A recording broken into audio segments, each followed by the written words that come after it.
vim trazer aqui hoje um tema mais reflexivo e menos informativo.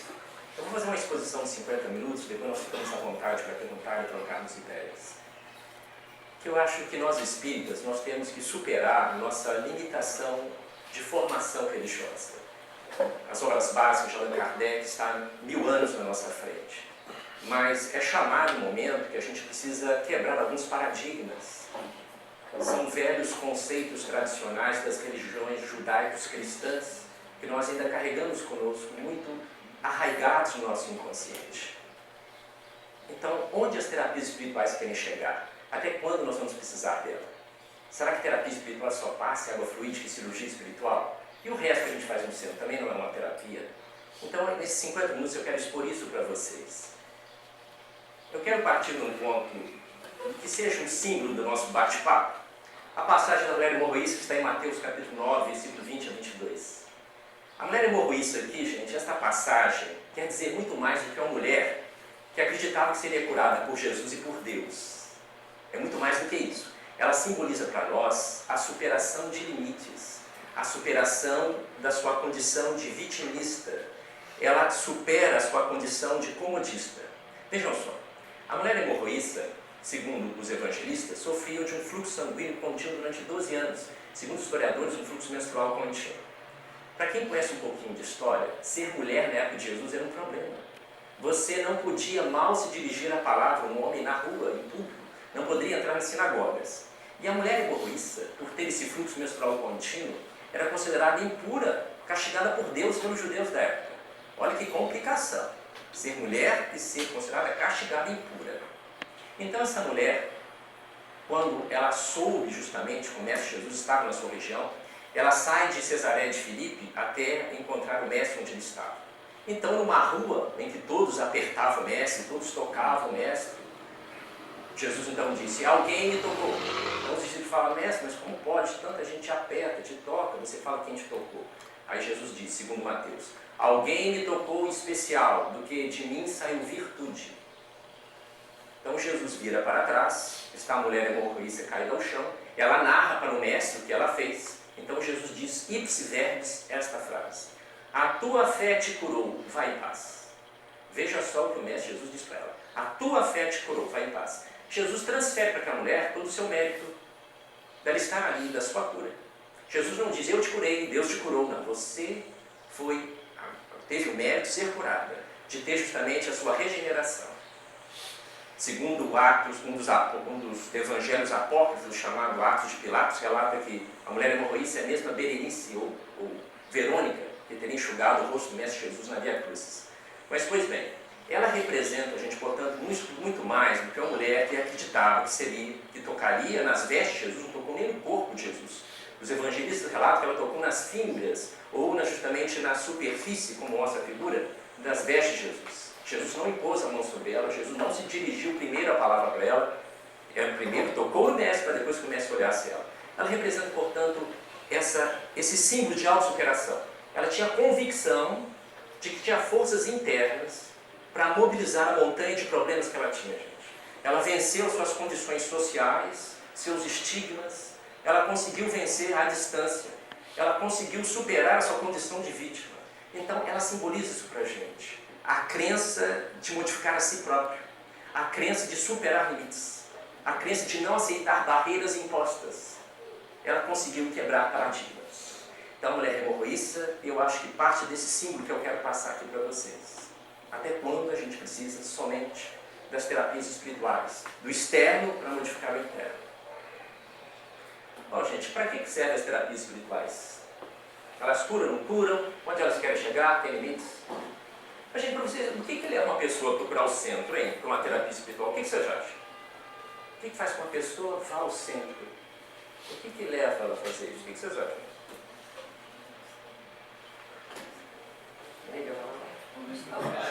Dor, sofrimento,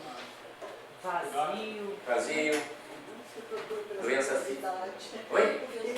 Curiosidade, tudo bem, está falando de terapia, curiosidade, o que mais? Reencontro com o eu interior. Eu interior. A gente procura o centro, por causa de doença. Satisfação com outras doutrinas. Outras doutrinas. Porque está com dor de cotovelo, está procurando casamento.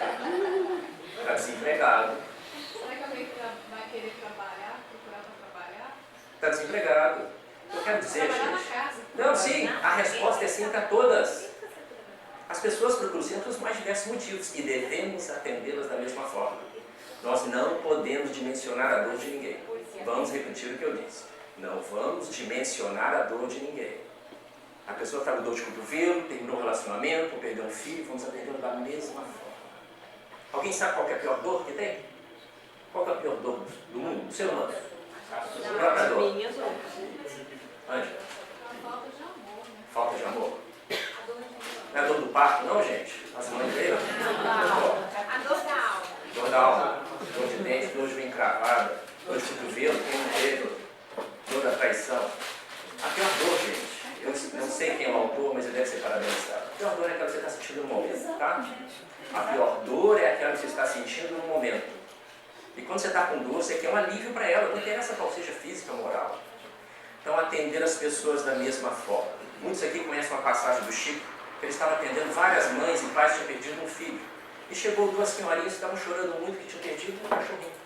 As pessoas achavam aquilo absurdo, como é que pode? Que coisa, mas como pode? Que absurdo. O Chico, que adorava animal, é óbvio, ele atendeu as senhoras com o mesmo respeito, o mesmo carinho dos outros pais. E disse ainda, olha, o animal são os nossos irmãos inferiores, mas mais do que isso. Essas senhoras estão com o mesmo sofrimento dos pais. Elas perderam algo muito precioso. Então, atendê-la da mesma forma, gente. Nós temos que parar com o ato de dimensionar ou julgar a dor das pessoas. Não podemos fazer isso. Então, todos são atendidos da mesma forma. As pessoas buscam sempre os mais diversos motivos, gente. E devemos atendê-la da mesma forma. Jamais tentar dimensionar ou julgar por que o indivíduo está procurando o centro. Eu não tenho o objetivo de entrar detalhe por detalhe desses itens. Mas tudo isso daqui, gente, é terapia espiritual que a gente faz dentro do centro. Tudo. Todas elas são importantes para a criatura ampliar a sua consciência, suavizar, aliviar. As pessoas, gente, existem vários trabalhos mediúnicos de cura dentro do centro, mas somente poucos são realmente curados. Nós não sabemos o porquê. Existem várias questões espirituais individuais, várias questões aí de atenuantes e agravantes que nós não conseguimos explicar. Por que o indivíduo tem um câncer brutal é curado no centro e outros sem não são? Então nós não temos o objetivo de curar ninguém, mas sim esse sentido de aliviar, consolar, orientar. Esse é o importante. Nós vamos chegar lá. Sobre a água fluídica e passes, eu quero lembrar a frase do Jorge Andréa, psiquiatra espírita. Ele fala que a pessoa só de pôr o pé no centro, ela recebe uma descarga magnética, fluídica, balsamizante, medicamentosa. Porque só de você colocar o pé no centro, aqui está saturado de um magnetismo realmente revigorador, refazedor. Alguns sentem até sonolência dentro do centro. Então, realmente, isso é muito importante. Quando você põe o pé no centro, você já começa a ter condições psíquicas, ou propicia-se ter condições psíquicas, de pensar diferente, de estar sintonizado numa palestra. Divaldo Pereira Franco relata nas suas palestras, que muitas vezes está fazendo sua palestra, ele que tem mediunidade de evidência, ele vê verdadeiras cirurgias espirituais serem realizadas durante a sua palestra. Porque a pessoa, nós, gente, estamos no dia a dia na correria, na pressa. Então, a gente não tem esse momento de estar em sintonia com algo mais elevado. E a gente abre brecha para os nossos amigos espirituais venham justamente sintonizar conosco e produzir a cirurgia adequada. A gente mantém aquela sintonia mais elevada, é o momento que eles chegam para justamente fazer a cirurgia. E um desses momentos é aqui, uma palestra, uma reunião mediúnica, uma leitura edificante. A gente sai da nossa faixa habitual e inferior e começa a produzir uma onda magnética, uma onda mental mais superior e plugamos com eles, conseguimos a sintonia com eles. A desobsessão, gente, é uma coisa muito bonita na casa, mas o papel da doutrina espírita não é arrancar os espíritos obsessores das nossas costas. Embora muitas correntes religiosas até o façam, através de vários trabalhos, que não venho aqui entrar em detalhe, conseguem afastar nossos espíritos obsessores. Mas eles vão voltar. Voltar por quê? A gente volta aos velhos hábitos. A gente volta a pensar e sentir da mesma forma. Não mudou nada. Então, Kardec já estudava isso. Assim como os espíritos influenciam os homens influenciam os espíritos. Nós somos obsediados, gente, porque nós somos iguais a eles. Isso não é um discurso religioso, não, bonitinho, não. Os espíritos obsessores têm ação sobre nós porque eles são os nossos espelhos e vice-versa. Eles têm os mesmos vícios, defeitos, deslizes morais que nós temos. Claro, nós temos propostas diferentes, mas intimamente nós somos muito semelhantes a eles. Por isso que eles conseguem, muitas vezes, nos influenciar negativamente. Influenciação espiritual todos nós recebemos. Obsessão é outro processo. É quando existe um plugue realmente, uma ligação forte. Mas influenciação espiritual nós recebemos até de encarnados. André Luiz estuda isso, é chamada ondas magnéticas. Nós estamos mergulhados no mar de ondas magnéticas. Somos influenciados pelos encarnados e desencarnados. Mas a escolha de aceitar ou não a sugestão e indução mental cabe a nós. Então, o trabalho de obsessão, gente, não é arrancar ninguém das nossas costas, mas orientar aquele irmão nosso que está sofrendo tanto quanto nós. Depois, é conosco. A gente sempre costuma dizer que o centro espírita é para encarnado mesmo. Essa ajuda os nossos irmãos espirituais, para que eles possam seguir o seu caminho. Mas não vai resolver o nosso problema. Vai aliviar a pressão psíquica, mas não vai resolver o nosso caso. Então vamos parar com o chavão de que tudo é espiritual. Isso é espiritual. Você está com dor de cabeça espiritual. Você terminou um namoro espiritual. É um chavão que nós temos. Gente, cirurgias espirituais é uma coisa muito linda. Eu, como disse, eu não quero entrar em detalhe, porque eu quero chegar um pouco mais importante no nosso bate-papo. Eu quero chamar a atenção das cirurgias espirituais de uma coisa. É realmente maravilhoso quem conhece a história de Zé Arigó e de outros médicos que manifestaram fritos e outros espíritos. Realmente uma coisa fora do comum explicar como é que o Zé Arigó, no primeiro transe mediúnico dele, ele pegou uma faca enferrujada na casa dele e operou um indivíduo, um parente dele, que tinha um pequeno tumor benigno nas costas. Não tem explicação para isso. Uma faca enferrujada, operar um indivíduo, não tem infecção, não tem hemorragia, é fantástico. Hoje não se pode mais fazer isso, gente. Isso é crime, isso realmente é um ato contra justamente a lei. A Conselho Geral de Medicina consegue um ato justamente fora das leis vigentes. Então ninguém hoje pode introduzir nada em alguém dentro do centro, nem mesmo uma agulha, nada, absolutamente nada. E mais, durante o passe e os trabalhos espirituais, apenas em imposição das mãos, sem o toque no corpo do indivíduo, para não levar questões aí legais para o centro, para a pessoa. Então, hoje a cirurgia, gente, assim como a prescrição médica, é um chamado ato médico. Ninguém pode fazer isso dentro do centro espírita, mesmo que seja médico, porque não tem condições apropriadas para isso. Eu sei que existem muitas casas espíritas, até idôneas na nossa região, que existe chamado receituário mediúnico. Mas estou querendo alertar para vocês, a prescrição é um ato médico, ninguém pode fazer isso a não ser o médico. Isso é o Conselho Geral de Medicina e a nossa lei. Então, isso lá dentro nós temos que ter. É muito bacana, se sente aliviado com a prescrição mediúnica, mas está fora da nossa legislação. Lembrando, gente, que as cirurgias espirituais, elas realmente são, muitas delas até comprovadas, como eu disse, muitas pessoas conseguem suas curas, mas não são todos que são curados. E jamais devemos fazer uma dicotomia. Isso aqui é o tratamento espiritual, isso aqui é o tratamento médico tradicional. São os dois juntos. Ninguém vai tentar tirar esse para manter o outro e vice-versa. Ambos complementam um ao outro. Isso é clássico e os centros espíritas se defendem dessa forma. Continua com o seu tratamento médico e vamos complementar com o nosso tratamento espiritual. Isso é o básico que todas as casas devem fazer.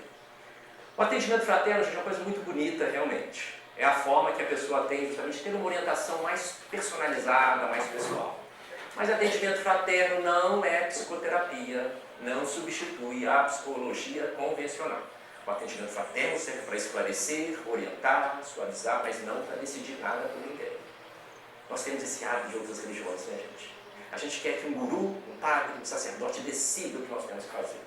Aí é muito simples, a gente transfere para eles a nossa decisão. Se eu quebrei a cara, a culpa foi dele. Foi da religião, foi do padre, foi do sacerdote, foi do guru, foi do médico. Isso é um vício nosso, é muito bom, é muito cômodo. Eu vou pedir para o fulano o que ele acha que eu devo fazer na minha vida. Então o centro espírita não faz isso, muito menos o atendimento fraterno. Transfere a responsabilidade para o indivíduo. Orienta, mas a decisão é nossa. A laborterapia, gente, é o trabalho dentro do centro. Tudo que nós estamos fazendo. Fazer palestra, dar passe, trabalhar na biblioteca, varrer. Então todas as atividades que realizamos dentro do centro é chamada laborterapia. É um trabalho fantástico que nos ajuda a ampliar a consciência, quebrar o nosso egoísmo, dedicar o nosso tempo, muitas vezes tumultuado, sem cobrar nada. Mas a terapia, a laborterapia no centro, como o nome diz, é antes de tudo para nós. O trabalho dentro do centro, por mais nobre que ele seja dirigente, seja orador, médico, ele tem o objetivo, acima de tudo, de atingir você primeiro, de atingir a nós. Então ninguém vai fazer um trabalho no centro achando que está evoluindo espiritualmente, que já está com unidade espiritual, que não pode ser obsediado, que já atingiu o nosso lar. Então nós não podemos ter essa inocência, um pensamento pueril. Então uma atividade no centro é apenas uma atividade didática para o nosso crescimento. Ah, mas eu sou um médium, de cura no centro. Muito bom, excelente. Mas lembrando que isso é empréstimo, é uma atividade que você não pode ter nenhum tipo de remuneração, nem moral, de ninguém. Então a laborterapia tem esse aspecto. Tem uma passagem de Valdo Franco, que ele conta várias vezes, que na Casa do Caminho fazia um trabalho de assistência social com as crianças, e chegou um indivíduo, trabalhador da Casa do Caminho, e falou: eu estou cansado desse trabalho. O Divaldo falou assim: abandone o trabalho. O indivíduo falou assim: você está mandando eu abandonar a caridade?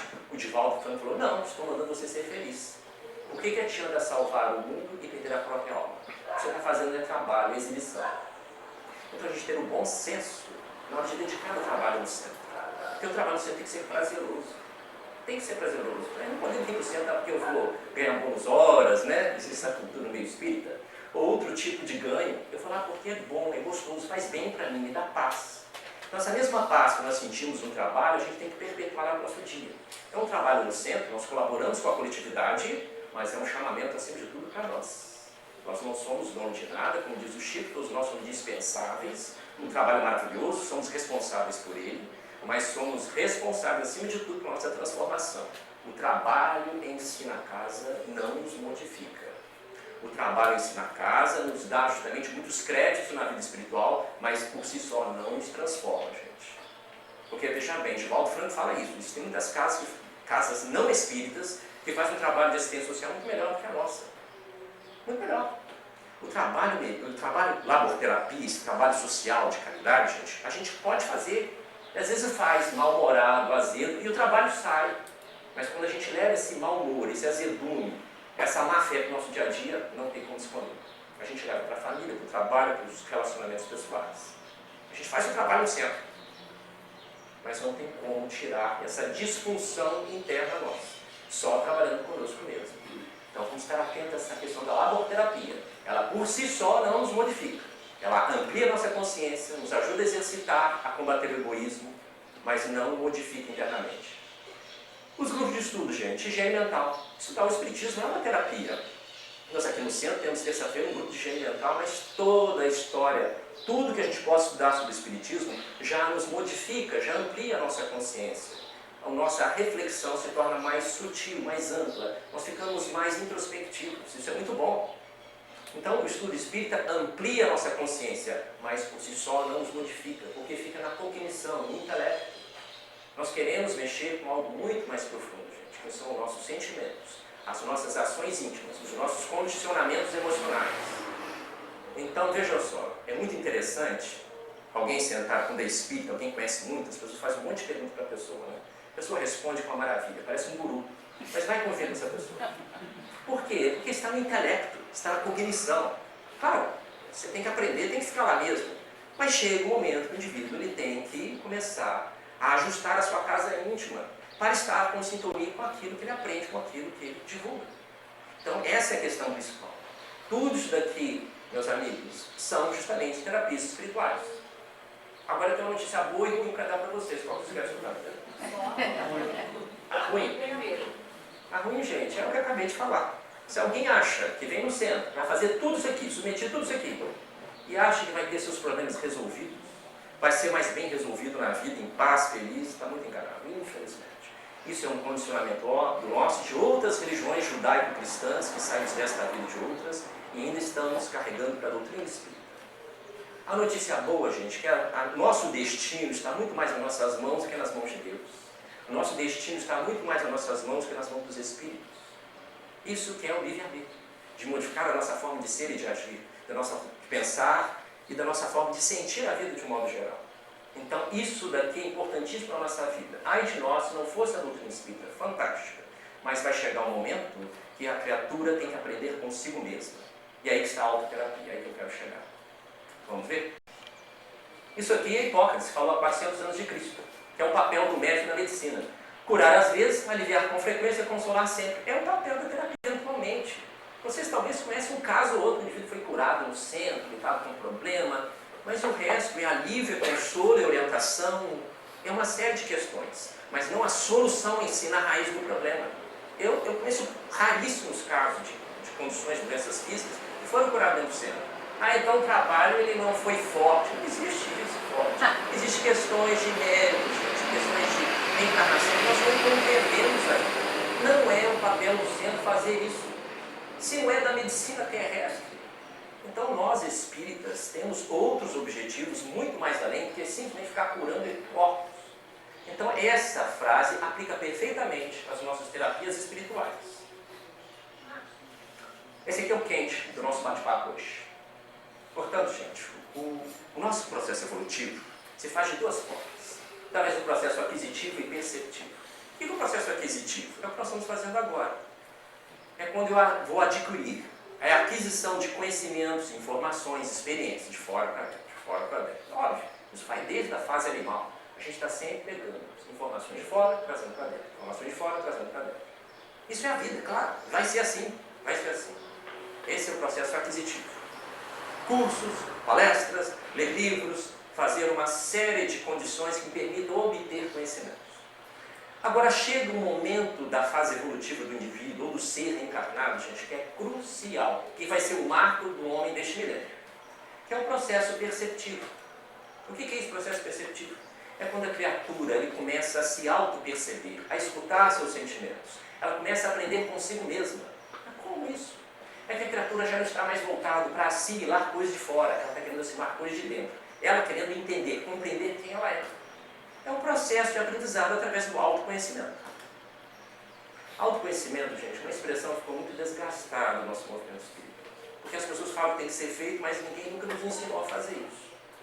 Mas isso é crucial para quem quer ter sanidade mental, psíquica e física. Processo perceptivo. Veja bem, quem começou a fazer o processo perceptivo? Quem deu o primeiro passo para isso? Foi lá, no Livro dos Espíritos, Allan Kardec começou. Ele pergunta, qual o meio prático mais eficaz para se melhorar nesta vida e resistir ao arrastamento do mal? Um sábio da antiguidade vos disse, conhece-te a ti mesmo. Na questão 919A, que é muito longa, Santo Agostinho responde. Kardec faz a pergunta, mas peraí, eu sei que compreendemos toda a sabedoria desta máxima, mas a dificuldade está precisamente em se conhecer a si próprio. Qual o meio de chegar a isso? Kardec diz, eu não conheço, mas como é que eu faço isso? Então, Santo Agostinho nos dá realmente uma resposta bastante interessante, mas ele diz, fazia o que eu fazia quando vivia na Terra, no fim de cada dia interrogar a minha consciência. Ele analisava, gente, no final do dia, o que ele tinha feito de errado, de certo, o que ele tinha magoado alguém, e anotava.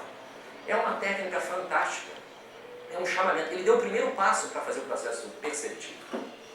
Só que na época de Santo Agostinho, não conhecia ainda inconsciente, consciente, subconsciente. Freud aparecer décadas depois, eles não tinham noção disso. Muitos companheiros nossos espíritos, é fantástico esse exercício, mas a maioria de nós estamos pegando essa técnica de Santo Agostinho e fazendo não autoconhecimento, mas sim autoflagelação, gente. Autoflagelação. A pessoa se destrói. Conhecemos muitas pessoas que começam a ser extremamente rígidas consigo, querendo se enquadrar no Evangelho de Jesus de uma hora para outra, querendo justamente ser a perfeição em pessoa, e acaba entrando em distorias psíquicas. Porque começa a desenvolver desamor, não aceitação, sensação de ser uma pessoa suja, não merecedora. Isso passa a vir na nossa mente. Porque são poucos ainda que conseguem fazer isso. Mas é fantástico. Ele deu o primeiro passo, Santo Agostinho. Mas autoconhecimento, gente, não há uma autoflagelação. É um processo tranquilo, é um processo justamente de descoberta, de estudo íntimo. Não é fazer o que nós fazemos com outras religiões. Então a pessoa começa a fazer autoconhecimento, o que ela faz? Isso não é para mim. Eu desisto. Eu vou continuar fazendo o que eu posso fazer. E a gente começa a ter uma série de conhecimentos espíritas e começamos a fazer um movimento só por fora. A gente faz um movimento espírita muito por fora, esquecemos de fazer um movimento espírita por dentro. Como eu disse, o conhecimento espírita é fantástico, o trabalho na casa é fantástico, mas nós precisamos superar os limites da nossa formação. A doutrina espírita ela tem que atingir o nosso cérebro, gente. Senão nós vamos ter as mesmas repetições de comportamento das velhas religiões tradicionais.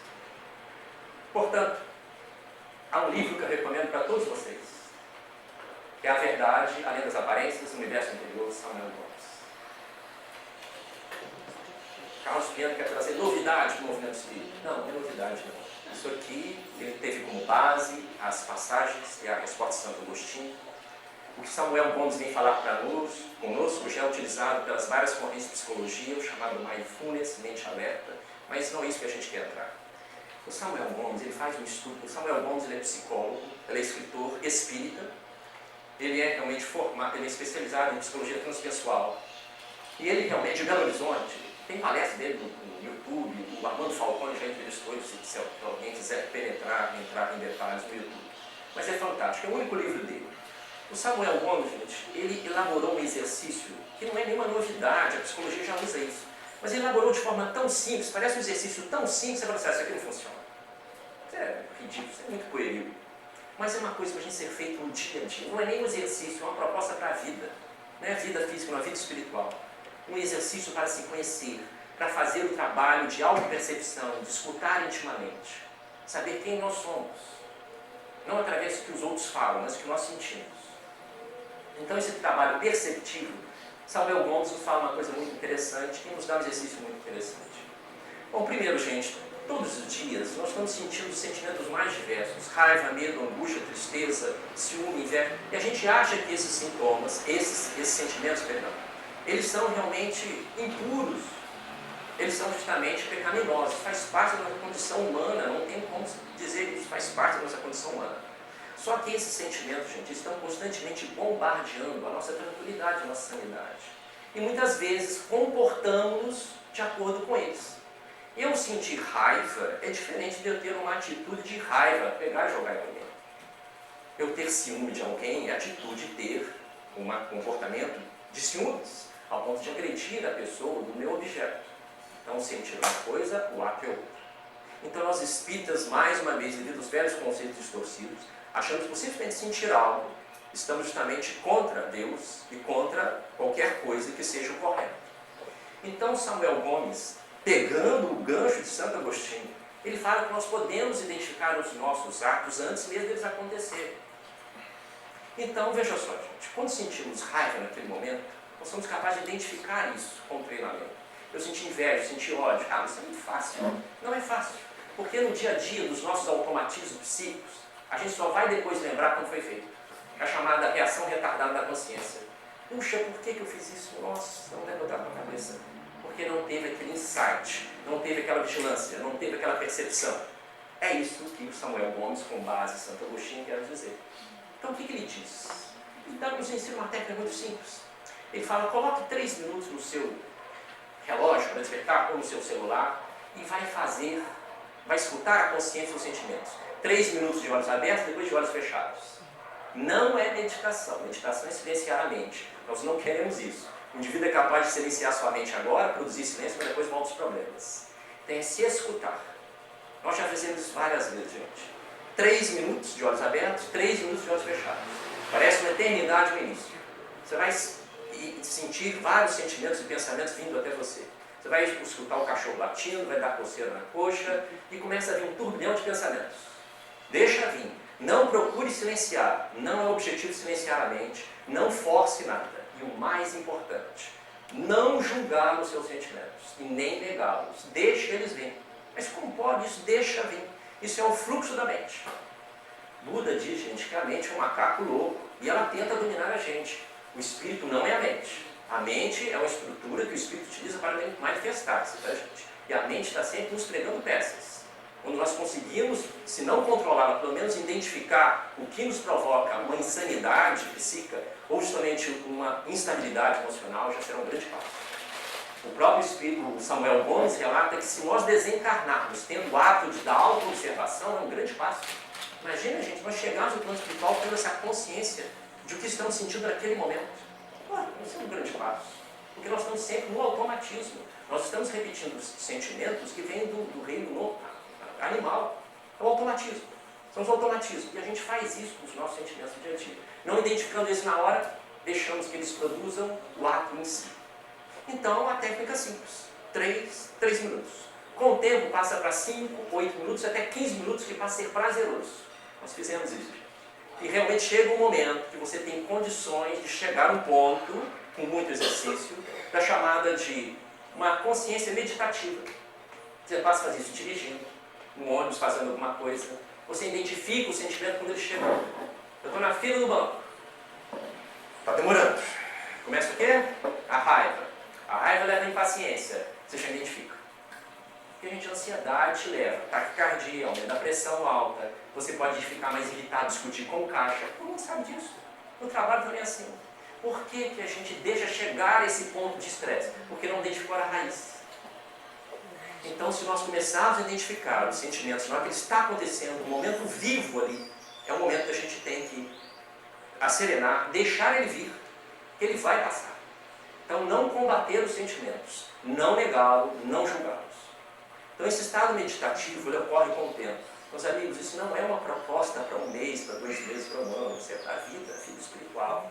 Então, é uma forma, isso é uma porta para o autoconhecimento.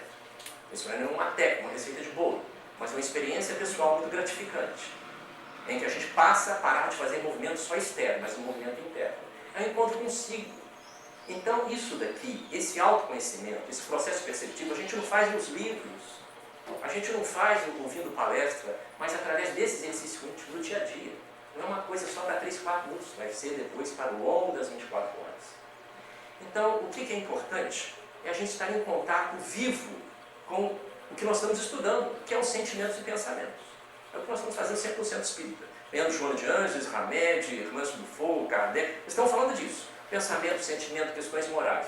Chega o momento que a gente está em contato direto com isso. Vejam só, gente, uma instrução ela só é autêntica quando a gente mantém contato direto com aquilo que se estuda. No caso, o pensamento e o sentimento. Quer ver? Imagina um estudante de geografia estudando rochas calcárias. Ele estuda, tira 10 na prova. Mas quando ele é levado a campo com os amigos do professor, ele está ao lado de uma rocha calcária e ele não consegue identificar. Isso é impossível, estudou tanto, mas ele não consegue identificar. É a mesma coisa nossa no dia a dia. A gente conhece profundamente a doutrina espírita. Mas no dia a dia, na família, no trabalho, com as pessoas, nos relacionamentos. Mas peraí, eu sou espírita, como é que aconteceu? Não estou dando conta da situação. Porque faltou justamente contato com aquilo que se estuda diretamente. Somos nós. Porque senão a gente fica com um pensamento muito no plano espiritual, muito subjetivo. A gente fica pensando muito na vida espiritual, nos espíritos. Esquece do primeiro espírito, que somos nós mesmos, que tem que ser trabalhado. Esse é o processo perceptivo de autoconhecimento. Então, não negar, gente, não julgar. Por exemplo, caso, imagina chega alguém aqui mal vestido, aqui dentro. Mal vestido, em trapios, barba por fazer, 10 dias sem tomar banho. Qual é a reação nossa? Algum aqui pode ser até Joana de Anjos, Chico Xavier, tá?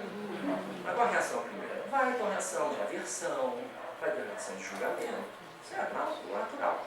E quando vir esse sentimento de aversão e julgamento, não julgar. Nem negar, eu senti isso mesmo pro meu irmão. Senti asco dele mesmo. Senti nojo, não queria nem sentar perto. Sejamos sinceros. Mas não vamos para outro ponto. O julgamento. Que é muito como nós espíritos. Meu Deus, é meu irmão. Nossa, eu vou para um grau sem pensar disso. Eu não sou cristão. Ninguém vai aceitar mais fazer campanha do filho. Nem fez o tratamento de conta. Esse pensamento. Não fazer nenhum dos dois, gente. Nenhum em absoluto. Deixar apenas vir. Como deixar apenas vir, cara? Deixar apenas vir. Porque quanto mais a gente resistir, tentar provocar a mente, mais enrijecida ela fica. Freud fala isso e Jesus fala isso. Não resistais ao mal. Fica batendo, eu não posso sentir isso, eu não posso sentir isso. Mais força vai dando para aquele sentimento. É assim, ansiedade, medo, inveja, rancor, uma série de questões. Então não vamos chegar, nem ficar no sentimento de aversão, nem vamos ficar no sentimento de julgamento. Deixar apenas coisas vir, manter a posição neutra. Mas é difícil. Só através do exercício. Só através do exercício. É por isso que nós estamos encarnados hoje. Senão a gente vai continuar tendo cognição na cabeça espiritismo. Vamos ser espiritologistas, mas não espíritas. Como é que eu vou saber se eu estou julgando, se eu não estou julgando? É você que faz o exercício. Será que eu estou julgando? Não, você vai sentir os dois. Você não pode lutar. Essa é a técnica. Não lutar. Se aceitar. Esse é o problema. E a questão mais importante, sentar, aceitar que você é um aprendiz da vida. Isso é extremamente libertador, gente. Extremamente libertador. Porque nós estamos fazendo o movimento espírita assim, de dentro para fora. Esse é o ponto mais importante, Cristiana. Porque a gente está tão acostumado a não ser luz, que a gente imagina que se a gente deixar vir, a gente vai virar um cão. Não é? A gente vai assim, transtornar tudo. Porque não estamos acostumados com a nossa condição de identificar. de Você identificou a raiz do problema. Nós estamos acostumados com isso. A gente vai identificar depois que acontece o ato. Depois que eu discuti, bati boca com você, depois que eu justamente fiz um ato impensado. Identificar naquele momento. Deus faz isso com exercício hoje. Ninguém nos ensinou isso no centro nas religiões.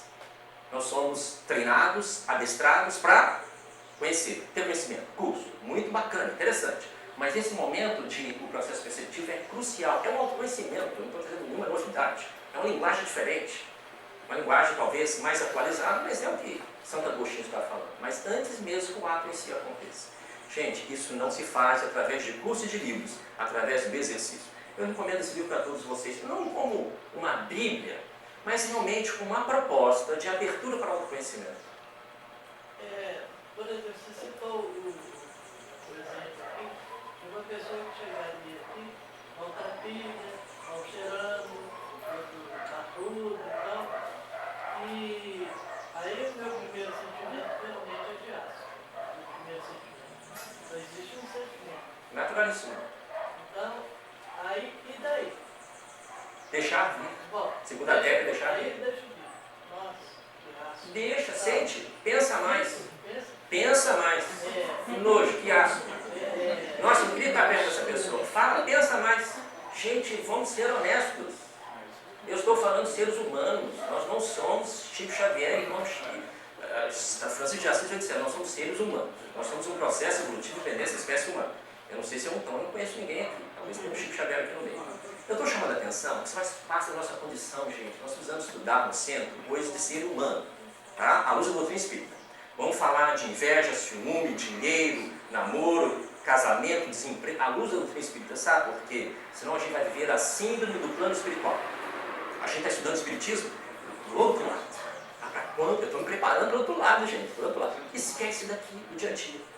Aí surge, eu trabalho na área de saúde, gente. Eu pego vários religiosos, não só espíritas, mas que tem uma série de conhecimentos. Nossa, como um cara conhece o Evangelho, quem deve se eu conhecesse isso?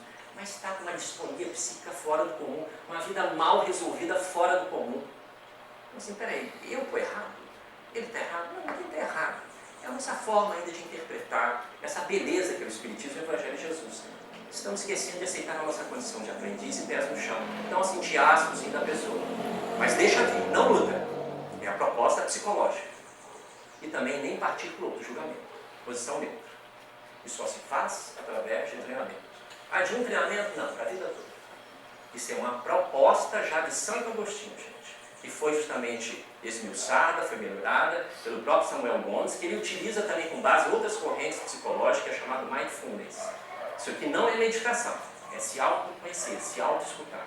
Se faz isso através desse tipo de exercício, até chegar no ponto que você consegue identificar os seus sentimentos. Tenho dificuldade de fazer isso, Carlos, procure ajuda. Que ajuda? Seu terapeuta, o seu psicoterapeuta. Gente, nós somos no século XXI. Se eu tenho uma dor de dente, eu vou procurar quem? Um dentista. Se eu tenho um problema com a lei, eu vou procurar um advogado. Se eu tenho um problema no meu cano lá na minha casa, um encanador. Se eu tenho problema com a psique, eu vou procurar quem? Vou procurar um vereador? Eu vou procurar um psicólogo.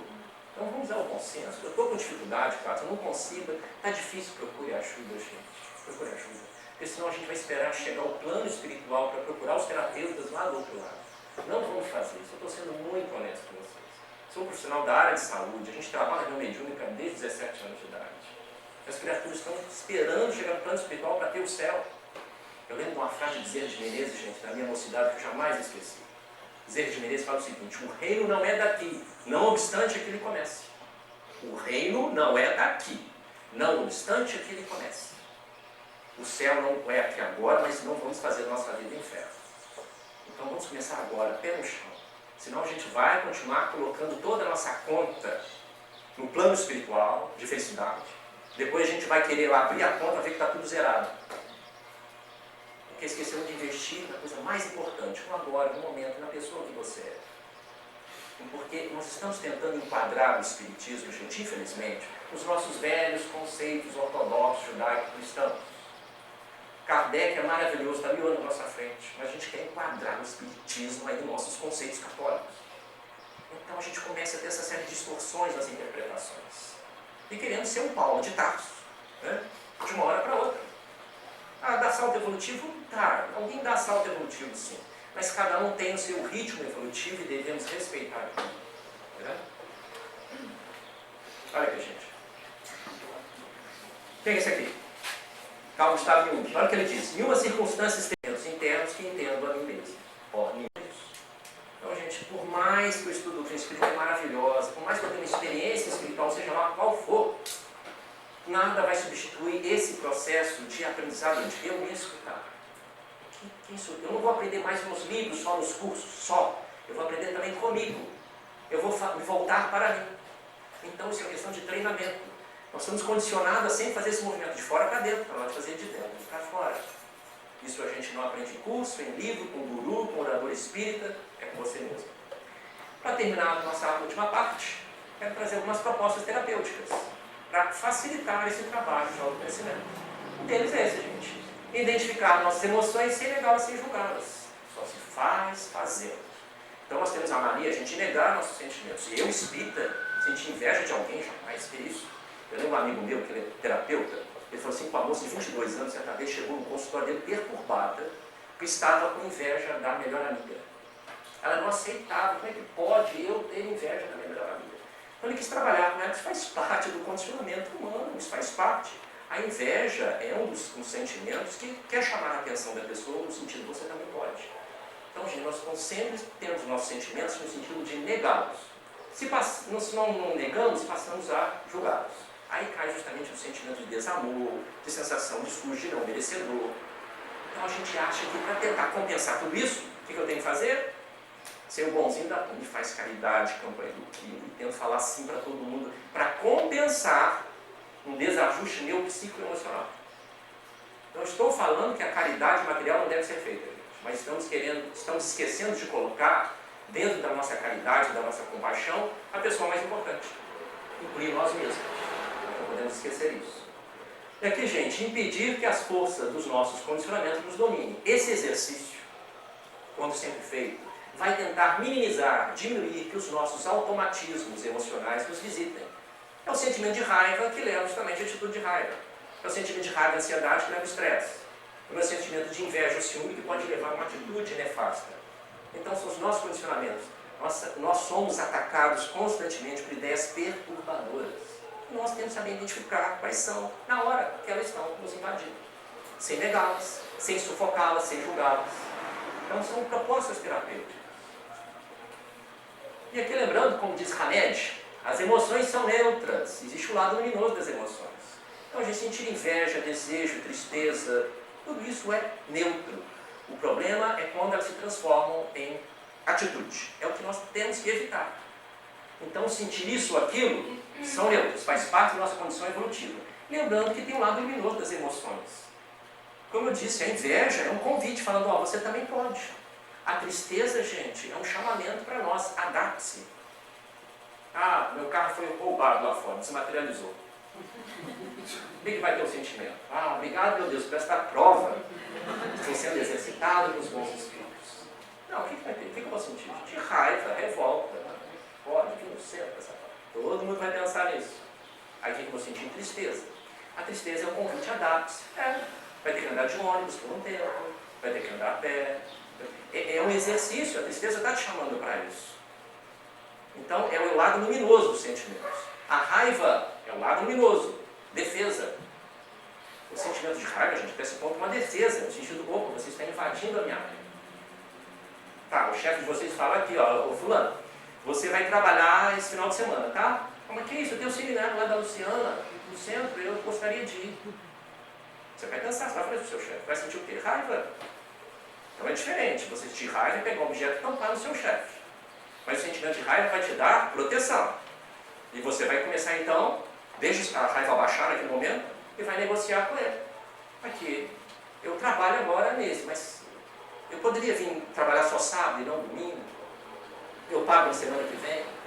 Quer dizer, abaixa com ele. Não vai ser bonzinho, não vai engolir saco, mas também vai tentar negociar, sem ser movido pelos sentimentos puramente de raiva. Ela vai apenas aquela proteção. Então é o lado luminoso das nossas emoções, gente. Nós somos seres humanos. Aqui, por enquanto, ninguém é Francisco de Assis, é justamente Alcione, nós somos espíritos humanos, isto é, espíritos que pertencem ainda à espécie humana.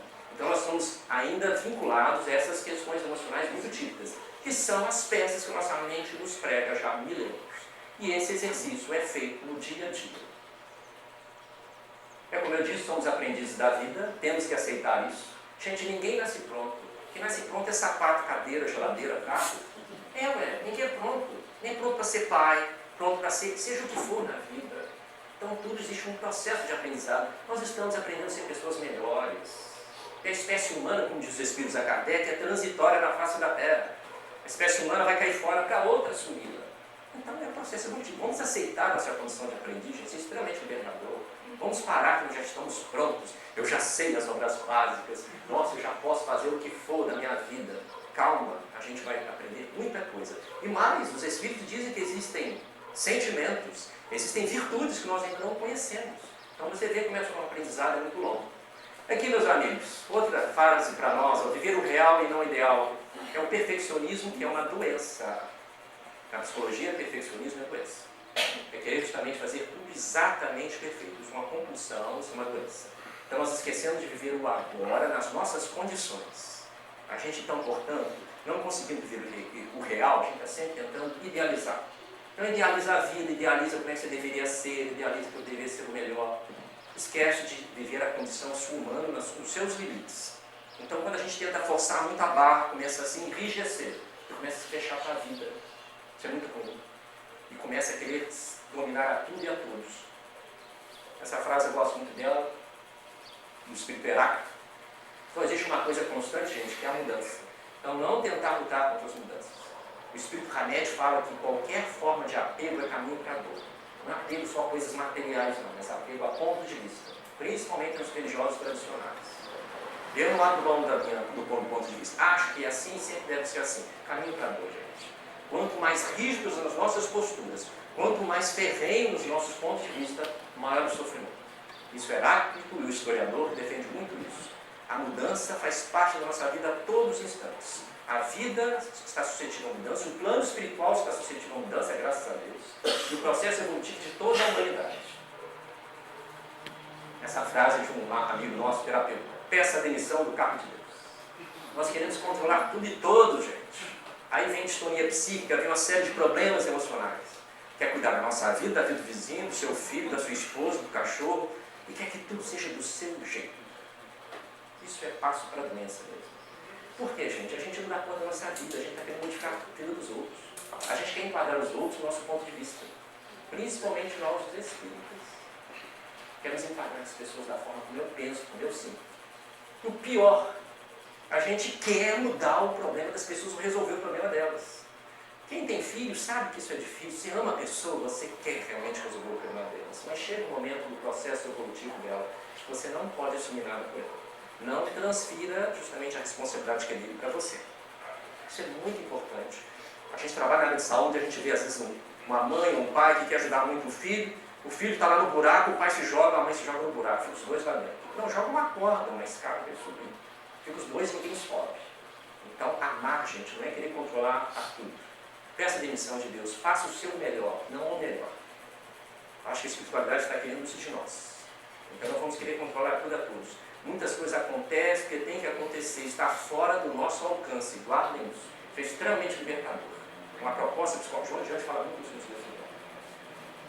Entendeu, tá, gente?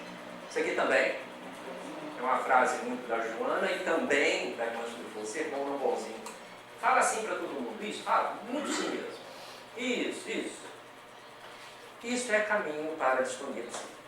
Então tem que saber falar não, gente. Então a gente quer se enquadrar numa proposta cristã muito rápida. Não, eu não posso falar não, porque isso não é caridade. Você tem que, eu posso falar sim, porque isso não é caridade. Você tem que saber falar não para colocar limites no seu ritmo evolutivo. Porque na tendência de você ser bonzinho, você acaba gerando problemas. Porque quem quer ser bonzinho é porque quer adquirir justamente reconhecimento das pessoas. A pessoa está sempre querendo ser reconhecida, sempre querendo ser aplaudida. A primeira consciência, o primeiro aplauso que você tem que se receber, gente, é da sua própria consciência. Então isso aqui é um erro que nós cometemos muitas vezes. Querer dizer sim, sim, para ser reconhecido, para ser justamente aplaudido. Então não é esse o objetivo em nenhuma proposta religiosa ou psicológica que traga saúde mental. Então saber dizer não é um dos pontos importantes do nosso processo de saúde mental. Isso aqui é um estudo feito pela irmã Sulfo, um dos seus livros na vida espiritual. É o tempo.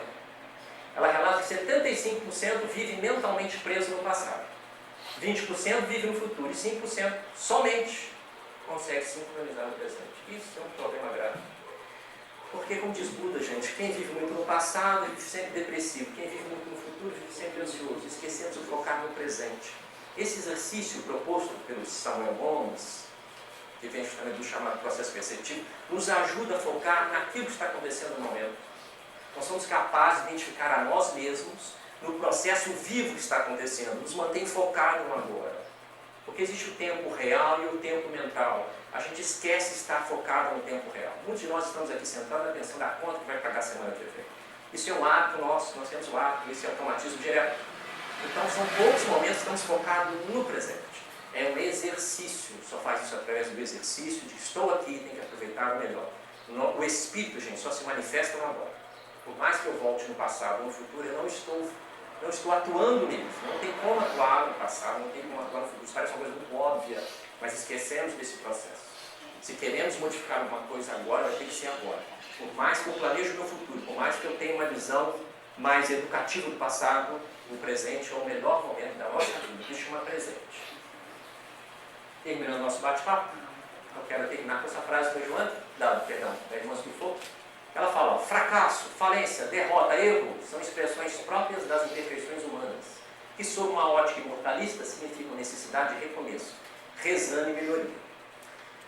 Gente, vejam só, durante o nosso processo evolutivo, na Terra ou como espírito, existe um momento que a gente precisa de referências, o que é certo e o que é errado. O que é saudável e o que não é, claro. Mas depois da gente atingir uma maturidade espiritual mínima que seja, aí realmente não existe mais essa dicotomia. Não existe mais o certinho, o errado, o fracasso e o sucesso, não. Existe apenas ação e resultado. Ação, resultado, recomeço. É assim o nosso processo evolutivo. Então essa dicotomia agora não cabe mais com o nosso processo. Principalmente a maioria de nós aqui temos um conhecimento espírita já bastante vasto.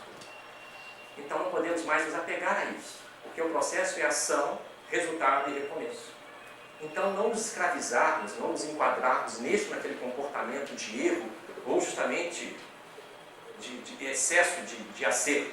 Porque esse é o processo evolutivo nosso. Há uma frase, há uma mensagem do Espírito Eros, através de Divaldo Franco, que ele diz o seguinte: a pessoa mais importante para você é você mesmo. Que o momento mais importante da sua vida é o agora, para que você está. O trabalho mais importante que você deve realizar é o trabalho de autoiluminação. Autoiluminação, que é justamente esse autoconhecimento. Que Jesus nos ampare e suas ordens de vocês.